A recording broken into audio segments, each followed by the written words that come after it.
Hi అండి, నేను మీ రాగదీప్తి.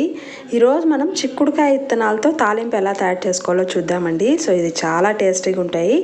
చిక్కుడుకాయ విత్తనాలు చాలా మంచిదండి హెల్త్కి కూడా. సో చిక్కుడుకాయలు కూడా చాలా మంచిది. కానీ కొన్ని బాగా ముదిరిపోయిన ఉంటాయి కదా, వాటిని పడేయకుండా ఇలా విత్తనాలన్నీ తీసేసి ఇలా ఫ్రై లాగా చేసుకొని తినండి. లేకపోతే ఉత్తగా ఉప్పేసి నీళ్ళు వేసి ఉడకబెట్టి తిన్నా చాలా టేస్టీగా ఉంటుంది.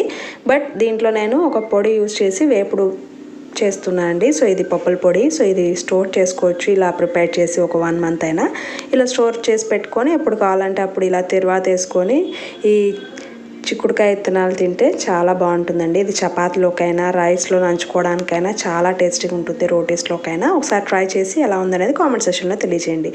మీకు నా వీడియో నచ్చినట్టయితే please like, share and subscribe to my channel Ragadeepthi allrounder. Thank you so much for watching this video. Have a nice day.